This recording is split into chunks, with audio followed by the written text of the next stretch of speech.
칼바르트라고 하는 분은 1886년에 스위스 바젤에서 태어났습니다. 아버님이 목사님이었는데 베른 대학교 신학부 교수였고, 그리고 할아버님도 목사님이었고, 완전히 기독교 집안에서 자랐고, 아버지가 늘 공부하고 연구하는 모습을 보였기 때문에 어릴 때부터 칼바르트는 아주 공부하는 것을 그냥 즐길 정도로 아주 공부하는 것을 좋아하는 그런 분위기 속에서 자랍니다.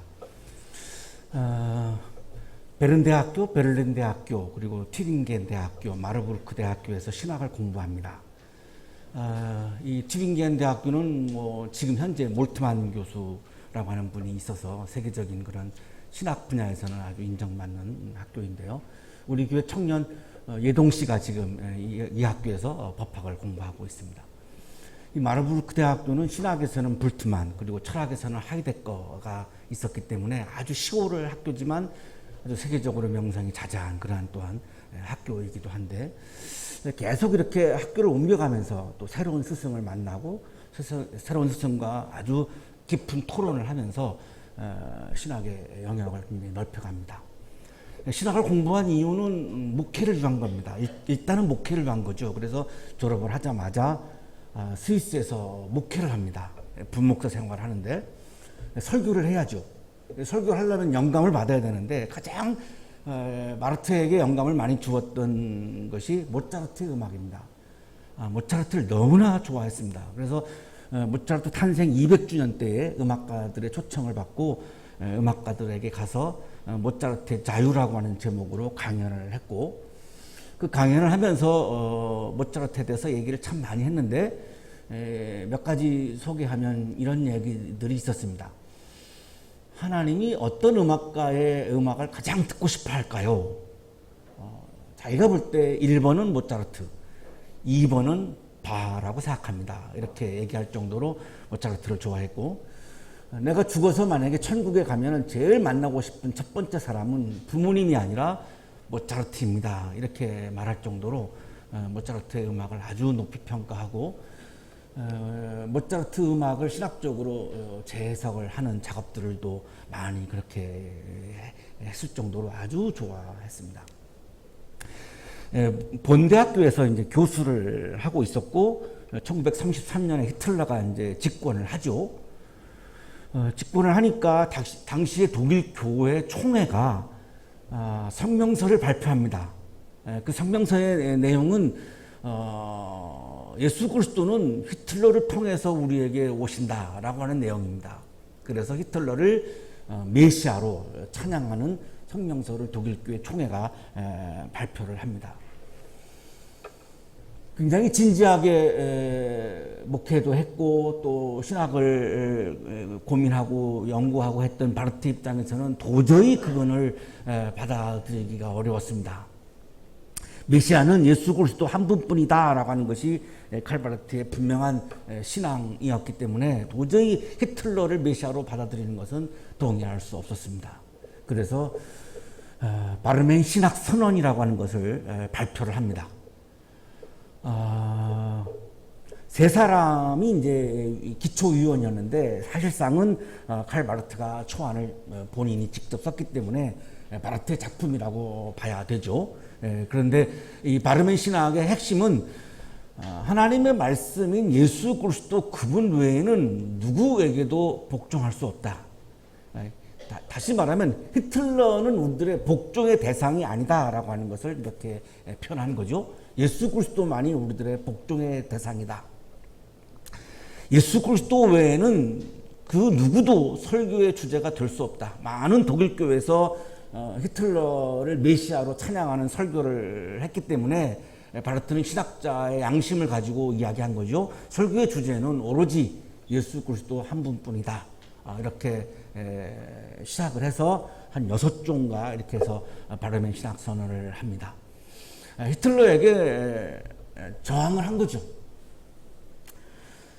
그러니까 히틀러가 가만히 놔둘 리가 없죠. 보네퍼라고 하는 신학자는 아예 그냥 처형을 시켜버렸고, 칼바르트는 독일에서 영구 추방을 해버립니다. 그래서 스위스 바젤 대학교로 옮겨갑니다. 뭐 고향이기도 하고 또 바젤 대학교에서도 뭐 워낙 세계적인 신학자였기 때문에 오는 것을 너무나 환영하니까 바젤로 옮겨갑니다. 그 덕분에 스위스 바젤 대학교는 신학 분야에서는 세계 최고의 학교로 그렇게 평가를 받게 됩니다. 오로지 이 바르트 한 사람 때문에 어떤 학자가 있느냐에 따라서 유럽 같은 경우는 그 학교의 어떤 퀄리티가 정해지는 거지 우리나라처럼 대학 서열이 있는 것이 아니기 때문에 바르트가 온 것에 대해서는 뭐 바젤에서는 너무나 환영하는 그런 상황이었습니다. 바젤 대학교에 가서 이제 더 깊이 신학을 이제 고민하고 연구하기 시작하는데 신학은 항상 상황에서 나옵니다. 바르트가 보았던 세계의 문제, 당시 세계의 상황은 세 가지였습니다. 하나는 20세기에 두 번에 걸쳐서 일어난 세계 전쟁입니다. 다른 세계에서는 한 번도 없었던 것이 20세기에만 세계 전쟁이 두 번 일어났고 너무나 많은 사람들이 죽었습니다. 그 죽어간 생명들은 다 하나님의 생명들입니다. 그렇기 때문에 이것이 고민거리가 아닐 수가 없는 거죠. 그냥 사람들이 죽었다 이렇게 지나갈 수가 없습니다. 신학자 입장에서는 하나님의 형상인 사람들이 그렇게 죽었는데 이걸 어떻게 그냥 간과할 수 있겠습니까? 이거를 짚어내야 되는 거죠, 신학적으로. 그래서 이것이 첫 번째 이제 고민이었고, 두 번째는 그 당시에 빈부격차가 굉장히 심해서 기아로 너무나 많은 사람들이 죽어갔습니다. 요즘에는 굶어 죽는 사람들이 이제 없어졌지만 우리가 그냥 잘 사는 나라가 되어서 너무나 많은 사람들이 이제 굶어 죽었습니다. 그리고 세 번째가 이제 생태계 파괴입니다. 지금 뭐 기후변화 위기가 아주 극심해졌지만 그 당시에도 이미 벌써 생태계 파괴가 굉장한 문제가 되고 있었습니다. 이런 세 가지 문제가 가장 핵심적인 세계적인 문제로 보았고, 왜 그러면 이런 일들이 벌어졌는가? 그것은 인간성의 악함 때문이라고 봤습니다. 하나님은 본래 우리를 하나님의 형상으로, 선한 거룩한 하나님의 형상으로 지었는데 결국은 인간의 욕망과 욕심으로 인해서 이렇게 악해졌기 때문에 이런 세 가지의 문제들이 발생했다고 본 거죠. 그럼 이 세 가지 문제를 어떻게 해결할 것인가? 인간이 악해진 것은 하나님으로부터 멀어졌기 때문이다.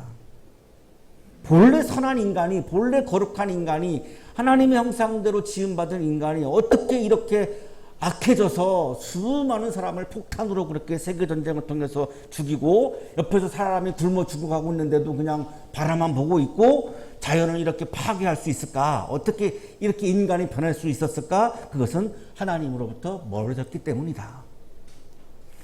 이 세 가지 문제를 어떻게 해결할 것인가? 하나님께로 다시 돌아가야 한다. 어떻게 돌아갈 것인가? 여기서 나오는 것이 이제 칼바르트의 하나님의 말씀의 신학이라고 하는 바르트의 독특한 신학입니다.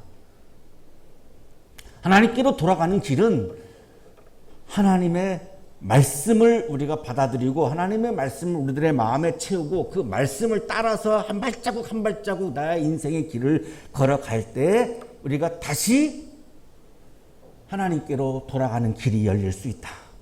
하나님과의 접촉점이 생길 수 있다. 하나님을 만날 수가 있다. 하나님과 소통할 수가 있다. 하나님과 교제할 수가 있다. 그 사람이 그리스도인이다. 이렇게 폭탄으로 많은 사람들을 죽이고 옆에서 사람이 굶어 죽는데도 바라만 보고 있고 자연을 마구마구 파괴하고 있는 사람은 엄밀하게 말해서 그리스도인이라고 말할 수 없다. 아무리 교회 생활을 열심히 한다 할지라도 그 사람을 나는 그리스도인이라고 인정할 수가 없다. 그리스도인은 다시 하나님의 말씀으로 돌아가서 말씀을 따라서 한 발자국 한 발자국 나의 인생의 길을 걸어가는 사람, 그 사람이 바로 진정한 신앙인이요 그리스도인이요. 그때 우리는 다시 하나님과 교통할 수 있고 하나님께로 돌아갈 수 있고 이런 전쟁의 문제, 기아의 문제, 생태계 파괴 문제들을 우리는 비로소 해결할 수 있다라고 하는 말씀의 신학을 전개했습니다. 이거를 교회 교의학이라고 하는 책으로 썼는데 분량이 거의 10,000페이지에 이르는 정도입니다. 그러니까 어마어마한 집필을 했고 결국은 다 완성하지 못하고 82세인가요? 82세 때 결국은 세상을 떠납니다. 굉장히 아쉬운 순간이었습니다. 바르트는 인간과 하나님은 분명히 다른 존재다라고 강조합니다. 전적인 타자라고 그렇게 표현하죠. 인간과 하나님은 분명히 다른 존재다. 아무리 인간이 뛰어나고 아무리 인간이 신이 되려고 발버둥을 치고 있지만 결국은 인간은 신이 될 수가 없고 인간과 신은 전적인 타자이기 때문에 이것이 만나는 사건이 쉽지가 않은 거죠. 게다가 인간은 악하고 하나님은 거룩하기 때문에 이 하나님과 인간이 만나는 사건은 쉽지 않다는 겁니다. 어떻게 만나느냐? 하나님의 말씀으로만 만날 수 있다. 하나님의 말씀으로 어떻게 만나느냐? 하나님이 우리들에게 먼저 말씀을 건냄으로 만날 수 있는 것이다. 우리가 굉장히 곰곰이 생각해야 되는 부분인데요. 내가 하나님께 말씀을 건네서 만날 수가 없다는 겁니다. 하나님이 나에게 먼저 말씀을 건네 오셔서 만나는 거지 내가 하나님께 말을 해서 만나는 것이 아니라는 겁니다. 굉장히 이제 유명한 사람들을 우리가 만나면 영광스러워하죠. 내가 아무리 그분에게 말을 건네도 그분은 반응을 하지 않죠. 그러나 굉장히 유명한 사람이 나 같은 사람한테 먼저 말을 건네면 저는 너무나 영광스럽기 때문에 만남이 자연스럽게 이루어지죠. 내가 먼저 하나님께 말을 건다고 해서 하나님이 우리를 만나준다는 보장이 없습니다. 전적인 타자이시고 워낙 거룩한 분이기 때문에 하나님이 먼저 은혜로 은총으로 나에게 말을 건네주실 때 만날 수 있는 거죠. 그래서 이 말씀을 세 가지 형태로 이야기하는데 하나는 선포된 말씀, 하나는 기록된 말씀, 하나는 계시된 말씀입니다. 선포된 말씀은 설교를 말합니다. 기록된 말씀은 성서를 말하고 계시된 말씀은 예수 그리스도를 말하는데 이 세 가지의 공통점은 다 하나님이 우리에게 먼저 말씀을 건네는 형식이죠. 설교를 통해서 하나님이 나에게 말씀을 건네주시고 성소를 통해서 나에게 먼저 말씀을 건네주시고 예수 그리스도를 보내주셔서 나에게 먼저 말씀을 건네셨다라고 하는 거죠. 일부 그리스도인들은 내가 막 하나님께 소리 질러서 내가 하나님을 만날 수 있다라고 생각하는 분도 있습니다. 하지만 바르트는 그걸 인정하지 않습니다. 하나님이 먼저 말씀을 건네야 만날 수 있는 거고 그래서 많은 영성신학자들은 침묵이 금이다라고 얘기를 하는 이유가 거기에 있습니다. 내가 침묵해야 나에게 말을 건네는 하나님의 말씀을 들을 수 있고 하나님을 만날 수 있지. 내가 말을 막 하고 있으면 하나님은 말씀을 멈추시죠. TV에서 방송 토론을 보다가 채널을 돌릴 때가 있습니다. 그때가 언제냐면 패널 한 사람이 막 이제 발언을 하고 있는데 다른 패널이 동시에 또 막 말을 하는 경우가 있습니다. 가끔 그런 분들이 있죠. 그러면 무슨 말인지 들려오지가 않죠. 두 사람이 동시에 말하니까 그때 저는 채널을 돌리게 됩니다. 들을 수가 없으니까. 한 사람이 말하는 거를 다 들은 다음에 그 다음에 자기 이야기를 하면 상반된 두 가지의 입장을 다 들을 수 있고 너무너무나 도움이 되죠. 근데 동시에 두 사람이 동시에 말해버리면 무슨 말인지 알아들을 수가 없죠. 제가 하나님께 막 말을 하면 하나님은 동시에 말씀하시지 않습니다. 그렇게 품위가 없는 분이 아니거든요. 입을 다무십니다. 그러면 저는 하나님의 말씀을 들을 수가 없지요. 하나님이 저에게 건네는 말씀을 들을 수가 없어요. 그러면 하나님을 만나는 경험을 할 수가 없어요. 그래서 침묵이 금이다라고 영성신학자들이 강조하는 겁니다. 침묵에서만 하나님이 건네는 말씀을 들을 수 있고 그때 우리는 하나님과 교제하고 소통할 수 있다는 겁니다. 그거를 선포된 말씀, 기록된 말씀, 계시된 말씀으로 이렇게 요약을 해준 거죠. 이 부분이 만만치가 않은 부분이어서 최종호 교수님이 아주 굉장히 부드럽게 설명을 해주는 문장이 있어서 소개를 해드립니다. 하나님의 말씀은 선포를 통해서 현장과 맞닿는다. 선포 없는 하나님의 말씀은 죽은 문자에 불과하다. 또한 이 선포는 성서를 근거로 하여 이루어진다. 즉 성서가 왜 그렇게 쓰였는가를 묻는 당시의 삶의 자리를 살펴보는 성서의 주석과 그리고 이것의 오늘의 의미를 따지는 성서 해석이 요구된다. 기록된 말씀 성서를 우리가 읽을 때에 가장 먼저 중요한 것은 그 당시 왜 어떤 상황에서 그 말씀이 기록됐는가를 보지 아니하면 시대가 다른데 오늘날 입장에서 그냥 다이렉트로 해석을 해버리면 엄청난 해석의 오류를 범할 수가 있습니다. 시점이 다르거든요. 상황이 다르거든요. 그래서 주석가들의 작업은 그 당시로 돌아가서 왜 그 말씀을 주님이 하셨는지, 왜 그 말씀이 기록됐는지를 연구하는 게 주석가들입니다.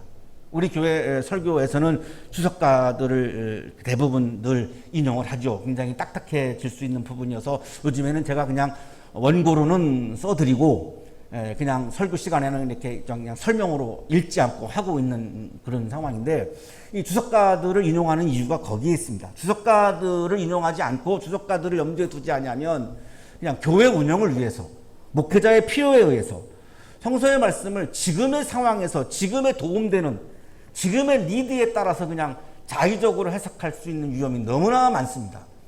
그래서 그 당시로 일단은 돌아가야 합니다. 돌아가서 왜 그 말씀이 쓰였는가를 보고 그 다음에 그 테두리 안에서, 그 범위 안에서, 그 틀 안에서 현재의 우리에게 주시는 말씀이 뭔가를 또 해석해야 되는 거죠. 설교자는 성경 말씀을 두 번 해석해야 되는 거죠. 그 당시로 돌아가서 해석하고 오늘날에 주시는 말씀 메시지가 뭔가를 또 해석해야 되고, 지금 이거를 지금 이렇게 이야기하고 있는 거죠. 마지막으로 성서 핵심을 이루고 있는 계시된 말씀으로서 인간이 되신 하나님, 즉 예수 그리스도가 있다. 그래서 이 세 가지를 말씀의 형태라고 소개해 주고 있고, 이 세 가지 말씀을 통해서 우리는 하나님을 만날 수 있고 하나님께로 돌아갈 수 있고 인간성의 악함의 문제를 이것을 통해서 우리는 해결할 수 있다라고 하는 말씀의 신학을 바르트가 전개를 했습니다. 오늘의 성서 일과 본문은 어린 사무엘이 하나님의 신체가 아니라 하나님의 말씀을 통해서 하나님을 만나는 장면입니다. 우리는 하나님의 신체를 통해서 하나님을 만나는 것은 불가능합니다. 하나님의 신체를 보는 것은 불가능합니다. 그럼 어떻게 만납니까? 그래서 바르트가 말씀을 통해서 만날 수 있다라고 주장하는 겁니다. 하나님은 신체를 가지고 있지 않습니다. 그러나 어떤 그리스도인들 중에는 아직도 계속해서 미련을 갖고 내가 하나님의 신체를 보고 하나님의 신체를 만나는 것을 계속해서 노력하는 분들이 계시는데 그건 불가능합니다. 오늘 성서일과는 그거를 우리에게 분명히 말씀해 주고 있는데, 어린 사무엘이 하나님을 만나는 장면인데 신체가 아니라 말씀을 통해서 만나는 장면이죠. 그래서 말씀을 듣죠. 사무엘이 듣고 말씀을 채우고 말씀을 따라서 살아갑니다. 이거를 하나님 말씀의 사람이라고 말할 수 있죠. 하나님 말씀을 따라서 살아간 말씀의 사람이었기 때문에 200년 동안 계속된 사사시대의 마지막 사사의 역할을 감당하죠. 그리고 예언자 역할을 감당하고 제사장의 역할을 감당하고 성서에 나오는 인물들 중에 사사, 예언자, 제사장 세 가지를 동시에 한 사람은 제가 볼 때 사무엘밖에 없습니다. 그리고 사울 왕을 세우고 다윗 왕을 세우고 이스라엘 왕국의 초석을 다지죠. 이스라엘 역사에서는 빼놓을 수 없는 어마어마한 인물이죠. 이분이 이렇게 살아갔던 이유는 결국은 말씀을 따라서 살아갔기 때문에 이루어진 그런 열매였습니다. 사무엘의 엄마가 한나입니다. 아주 어렵게 사무엘을 낳았죠. 아기를 못 가져가지고 굉장히 기도도 많이 하고 하나님께 간청도 많이 하고 그래서 결국은 이제 사무엘을 낳습니다. 이 낳았을 때 성소에 하나님의 성소에다가 사무엘을 바칩니다. 이거를 우리가 레위인이라고 그럽니다. 하나님 이때는 성전이 아직 지어지지 않았을 때니까 그냥 성소라고 부르는데 이렇게 뭐 천막 같은 그런 형태죠. 어쨌든 그 성소에서 일하는 사람으로 이제 바친 거죠. 이걸 레위인이라고 그럽니다. 이때 당시의 제사장은 엘리였고 근데 이 엘리 제사장은 원래 그 당시에 이렇게 세습을 했습니다. 그러니까 엘리의 아들들은 이제 제사장이 되는 건데, 문제는 엘리의 아들들이 아주 큰 죄를 범했습니다. 이 큰 죄의 내용은 재물에 손을 댔습니다. PPT 좀 넘겨주세요.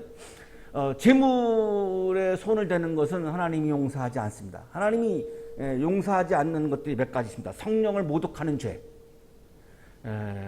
하나님에게 드려진 재물을 자기가 자기 마음대로 하는 거. PPT 좀 넘겨주세요. 이런 것들은 하나님 용서하지 않죠. 그래서 엘리에게 선언합니다. 내가 제사장을 다른 사람을 세우겠다. 이 다른 사람을 세운다라고 하는 제사장이 바로 사무엘입니다. 다른 제사장을 세우면서 하나님이 하시는 말씀이 하나님의 마음을 따라서 행동하는 제사장을 세우겠다. 이 말씀은 너와 너의 아들들은 하나님의 마음을 따르지 않았다. 이렇게 말씀하는 거죠. 그래서 나는 내 마음을 따르는 제사장을, 새로운 제사장을 세울 것이야. 이렇게 말씀을 하는데 이게 바로 사무엘이죠. 자, 그래서 이제 오늘의 성서 일과가 시작되는데, 어린 사무엘이 엘리 곁에서 주님을 섬기고 있을 때이다. 어린 레위인이죠. 제사장을 돕고 있는 거죠. 레위인으로서. 그때는 주님께서 말씀을 해주시는 일이 드물었고 환상도 자주 나타나지 않았다. 주님의 말씀을 해주시는 일이 드물었다. 그러니까 하나님의 말씀이 거의 없었다라고 하는 말씀입니다. 이거는 그 당시에 하나님의 저주로 이해했습니다.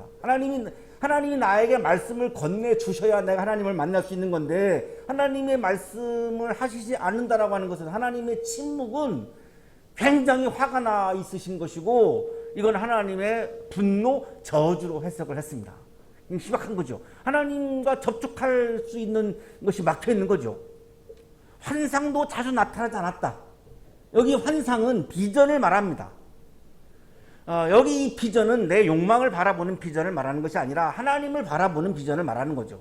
계속해서 하나님을 바라보는 건데, 이 환상도 나타나지가 않는 거죠. 하나님을 바라보는 눈이 열리지가 않는 거죠. 그래서 여기 말씀과 환상은 히브리어에서는 사실은 동의어로 사용하고 있는 용어인데, 하나님의 뜻을 발견할 수 있는 것이 막혀 있다라고 하는 말씀이고, 하나님과 접촉할 수 있는 통로가 막혀 있었다라고 하는 거죠. 하나님과 교제가 어렵다는 겁니다. 여기 벌써 바르티 이야기와 일치하죠. 말씀이 아니면 하나님과 소통할 수 있는 길이 막힌다는 겁니다. 왜냐하면 말씀을 통해서 우리가 하나님을 만나는 거기 때문에. 말씀을 안 해주시면 하나님을 만날 길이 없는 거죠. 아모스서에 하나님을 아주 말씀을 목말라 하는 장면이 나오는데, 여기에 이 아모스서에서는 바로 하나님의 저주로 이해를 합니다. 예배를 드리고 있는 지금 우리 예배자들에게 가장 중요한 것은 인간의 말이 아니라 하나님의 말씀입니다.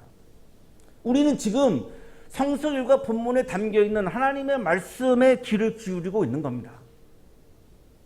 이 본문에 담겨있는 하나님의 말씀이 무엇인가를 찾기 위해서 우리는 주석가들의 연구를 도움을 받는 것이고, 또 함께 같이 모여서 오늘 지금 우리들에게 주시는 하나님의 말씀이 뭔가, 하나님의 음성이 무엇인가, 하나님의 소리가 무엇인가에 귀를 기울이고 있는 거죠. 그러나 만약에 제가 우리 교회를 대형교회로 만들고 싶은 욕심이 있다거나, 제가 막 스타 목사가 되고 싶은 이런 욕심이 있다면 그런 말을 하면 안 됩니다. 너무나 딱딱하죠. 재밌는 말을 해야죠. 사람들의 욕망을 부추겨주는 말을 다 해줘야죠. 그래야 사람들이 좋아하죠. 근데 그거는 인간의 말이지 하나님의 말씀이 아니기 때문에 못하는 겁니다. 우리가 여기서 하나님의 말씀을 들으러 온 거지, 이 천진의 말을 들으러 오신 분은 여기 한 분도 안 계십니다. 하나님의 말씀을 들으러 오신 분들한테 제가 제 말을 할 수는 없죠. 근데 하나님의 말씀이 뭐 개그도 아니고 유머도 아니죠. 굉장히 심각하고 진지하고 거룩한 말이죠. 하지만 그럼에도 불구하고 하나님의 말씀이 없는 종교는 껍데기 종교에 불과하기 때문에 우리들에게 지금 이 시간에 가장 중요한 것은 하나님의 말씀입니다. 하나님의 말씀이 없었고 환상이 없었다라고 하는 말은, 그 당시 그 종교는 껍데기 종교라고 하는 것을 우리에게 말해주고 있는 거죠. 죽은 종교라고 하는 겁니다. 말씀이 없는 종교는 죽은 종교죠. 하나님을 만날 수가 없는 종교니까. 그래서 진지하게 고민하는 겁니다. 하나님의 말씀이 뭔가, 하나님의 의도가 뭔가, 하나님의 마음이 뭔가를 진지하게 지금 우리는 이 시간에도 고민하고 있는 거죠. 엘리는 자기 처소에서 잠자리에 들었고 사무엘은 성소, 성전에서 잠자리에 누웠습니다. 왜 사무엘은 자기 잠자리를 자기 처소에서 안 하고 성전에서 했을까요? 하나님의 말씀을 기다리고 있는 거죠. 그 근거가 하나님의 등불이 환하게 밝혀져 있었다라고 하는 말씀인데, 여기 하나님의 등불은 하나님의 계와 함께 하나님의 현존을 상징하는 단어입니다. 그래서 하나님이 현존하고 계시기 때문에 하나님의 말씀을 받기 위해서 지금 성전에서 잠을 자고 있는 거죠. 이거를 구약주석가 로버트 버건 교수님은 영적인 위치라고 설명을 합니다. 공간의 어떤 위치가 말하는 게 아니라 사무엘의 영적인 위치였다. 하나님의 말씀을 아주 간절하게 기다리는 그런 마음이 있었다는 거죠. 하나님의 말씀을 듣고 하나님의 말씀을 채우고 하나님의 말씀을 따라서 살아갈 수 있는 사람은 일단 하나님의 말씀을 간절히 기다리는 마음이 있어야지 가능한 거죠. 사무엘은 지금 성전에서 잠을 자면서 하나님의 말씀을 간절하게 기다리고 있어요. 내 말이 중요한 것이 아니라 하나님의 말씀을 중요하게 여기고 있는 거죠.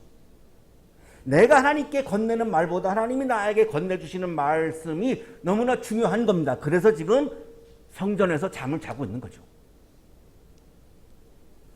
레위기 24장에 보면은 날이 셀 때까지 성전에 이렇게 등불을 켜놓으라고 하는 그런 율법이 있습니다. 그래서 지금 그거를 지키면서 하나님의 말씀을 간절히 사무엘을 기다리고 있는데 음성이 들려옵니다. 사무엘아, 사무엘아. 사무엘은 당연히 이거를 엘리 제사장의 이야기로 들었죠. 한 번도 하나님의 소리를, 하나님의 말씀을 들은 경험이 없기 때문에 하나님의 말씀과 제사장의 말씀이 구분하는 능력이 아직 없어요. 그래서 이걸 당연히 하나님의 말씀이라고 생각하지 않고 제사장의 말씀이라고 이해해가지고 제사장에 가가지고 예, 제가 여기 있습니다 라고 대답을 하죠. 제가 여기 왔습니다. 나는 너를 부르지 않았는데 다시 가서 누워라. 사무엘이 다시 가서 누웠습니다. 또 사무엘아, 또 이 소리가 들렸습니다. 그러니까 사무엘이 또 엘리 제사장이 부르시는구나. 그래서 또 막 쫓아가가지고 부르셨습니까? 아니, 나는 너를 부르지 않았는데 들어가서 누워. 엘리 제사장도 이 사무엘이 들은 음성이 하나님의 말씀인 거를 알아채지 못하고 있어요. 굉장히 영적으로 무디어져 있는 모습을 보여주고 있죠. 사무엘은 주님을 알지 못했다고 말씀하죠. 7절에서. 이 알지 못했다라고 하는 말은 경험하지 못했다. 마음과 몸으로 하나님을 경험하지 못했다라고 하는 의미입니다. 경험한 적이 없어요. 주님의 말씀이 그에게 나타난 적이 없어요. 여기 말씀이 나타난 적도 없다라고 하는 말씀이 굉장히 중요한데요. 말씀이 나타났다라고 하는 겁니다. 하나님은 나타나실 때 말씀으로 나타나시는 겁니다. 실체로 나타나지 않습니다. 말씀으로 나타납니다. 지금 이 시간에도 하나님은 말씀으로 우리 예배의 자리에 나타나고 계십니다. 모습이 없으니까, 실체가 없으니까 우리가 지금 그거를 감지를 못하는 거지, 하나님은 지금 이 시간에도 말씀으로 나타나고 계시는 거죠. 그런데 사무엘은 그 경험이 없다 보니까 말씀으로 나타난 하나님을 한 번도 경험해보지 못했기 때문에 지금 하나님의 말씀을 하나님의 말씀인 거로 모르고 있는 거죠. 하나님의 말씀과 인간의 말을 구분하지 못하고 있습니다. 우리가 신앙생활 하면서 굉장히 중요한 부분인데 하나님의 말씀과 인간의 말을 구분하지 못할 때가 있습니다. 하나님의 말씀과 나의 욕망을 구분하지 못할 때가 있습니다. 굉장히 중요한 부분이죠. 이건 엄격하게 분명하게 구분을 해야 합니다. 사무엘은 지금 아직 그런 능력이 훈련이 안 돼 있어요. 그래가지고 하나님의 말씀과 사람의 말을 지금 구분하지 못하고 있다는 겁니다. 세 번째 또 하나님이 부르십니다. 그러니까 또 엘리 제사장의 말인 줄 알고 가서 부르셨습니까? 제가 여기 왔습니다. 이러죠. 이때 엘리 제사장이 비로소 깨닫습니다. 아, 하나님이 부르셨구나. 하나님이 사무엘을 부르신 거구나. 그때 깨닫습니다. 그래서 일러주죠. 가서 누워라. 누가 너를 부르거든 주님 말씀하십시오. 주님의 종이 듣고 있습니다라고 대답해라. 드디어 엘리가 알아차린 거죠. 사무엘이 가서 누웠습니다. 네 번째 하나님이 부르십니다. 사무엘아, 사무엘아. 3-3번의 원칙이 깨지고 있는 부분이죠. 네 번째입니다. 네 번째. 세 번째까지도 사무엘은 몰랐고 네 번째에서 사무엘아, 사무엘아 두 번을 반복하시죠. 굉장히 연상되는 것이 있습니다. 아브라함이 하나님을 만날 때 창세기 22장에 보면 아브라함아, 아브라함아. 출애굽기에서 모세가 하나님을 만날 때 보면 모세야, 모세야. 다 아브라함과 모세도 하나님의 말씀을 통해서 만납니다. 하나님의 신체를 보지 못합니다. 똑같습니다. 사무엘도 역시 사무엘아, 사무엘아 라고 하는 하나님의 말씀을 통해서 지금 하나님을 만나고 있죠. 하나님은 신체가 아니라 말씀으로 나타나십니다. 내 말이 하나님 말씀보다 더 우선하면 우리는 말씀으로 나타나신 하나님을 만날 수가 없습니다. 칼 야스퍼스는 초월자는 신체성으로 나타나지 않고 암호로 나타난다라고 말하죠. 초월적 존재가 실존에게 현현할 때 그것은 자체로서가 아니고 암호로서 현현하며 암호는 초월자를 현저화시키는 존재이다. 초월자 하나님은 신체로 나타나지 않고 암호로 나타난다라고 얘기하는데 이 야스퍼스가 얘기하는 이 암호가 바로 하나님의 말씀입니다. 하나님이 나에게 건네주는 하나님의 언어이죠. 다시 말하면 하나님은 말씀으로 나에게 말을 건네시고 나에게 나타나시고 나를 만나시는 거죠. 나의 감정으로, 나의 욕망으로, 나의 주장으로 하나님을 만나는 것은 불가능합니다. 하나님은 사무엘에게 말씀으로 나타났고 구약 주석가 장일성 교수님은 로빈슨 교수의 이야기를 이용하면서 사무엘상 3장의 주체는 엘리도 아니고 사무엘도 아니고 하나님의 말씀이다라고 주장합니다. 사무엘서 3장의 핵심은 주인공은 엘리도 아니고 사무엘도 아니고 하나님의 말씀이다. 제가 굉장히 은혜 받은 그런 문장입니다. 사무엘서 3장의 주인공은 저는 사무엘로 생각했습니다. 이분의 이야기를 듣고 다시 읽어보고 다시 묵상해 보니까 사무엘서 3장의 핵심 주체는 사무엘이 아니라 하나님의 말씀인 겁니다. 사무엘에게 말씀으로 나타나신 하나님이 이천진에게도 말씀으로 나타나시는구나. 주체는 이천진이 아니라 하나님의 말씀이구나. 내가 이것을 인정하고 나에게 건네시는 하나님의 말씀을 내가 받아들이고 내 마음에 채우고 힘들어도 불안해도 하나님의 그 말씀을 따라서 한 발자국 한 발자국 내 인생의 길을 살아갈 때에 나는 하나님 말씀의 사람이 될 수 있는 것이구나. 그때 나는 하나님을 경험하는 것이고 바로 그때 비로소 나는 신앙인 그리스도인이 될 수 있는 것이구나. 제가 목사라고 해서 당연히 그리스도인이라고 말할 수는 없습니다. 하나님의 말씀을 받아들이고 하나님의 말씀을 제 마음에 채우고 하나님의 말씀을 따라서 내가 살아가야 제가 그리스도인인 거지, 목사라고 하는 이 직책, 이 신분이 당연직으로 그냥 그리스도인으로 인정받을 수는 없는 거구나. 사랑하는 한양가족 여러분, 하나님은 지금도 말씀으로 나타나고 계십니다. 우리가 하나님과 만나고 교제하는 통로는 하나님의 말씀입니다. 하나님의 말씀을 듣고 하나님의 말씀을 내 마음에 채우고 하나님의 말씀을 따라서 인생의 길을 걸어가는 사람, 그 사람이 바로 그리스도인입니다. 하나님의 말씀은 우리를 기쁨이 가득한 하나님의 나라로 인도하십니다. 그래서 우리는 하나님의 말씀을 따라서 내 인생의 길을 걸어가야 하는 이유는 거기에 있습니다. 하나님의 말씀이 인도하시는 그 길은 좋은 길이고 기쁨이 가득한 하나님의 나라를 향해서 가는 길입니다. 하나님의 말씀이 여러분의 마음과 인생의 길에 충만하시기를 간절히 축원합니다.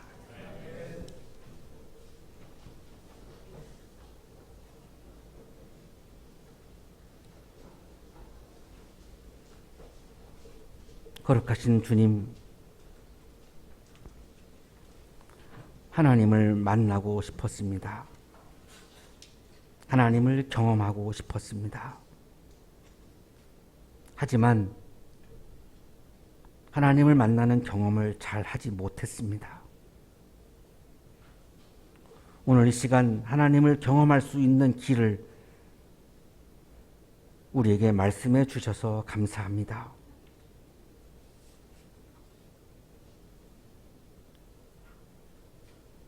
우리가 영적으로 예민해져서 늘 하나님의 말씀에 귀를 기울이고 하나님의 말씀을 내 마음에 가득 채우고 나의 생각과 다르더라도 나의 생각을 접고 하나님의 말씀을 따라서 오늘도 한 발자국 인생의 길을 걸어가는 그리스도인이 되게 하여 주시고 하나님 나라의 기쁨이 가득한 신앙인의 삶이 되게 해 주옵소서. 예수 그리스도 이름으로 기도하옵나이다.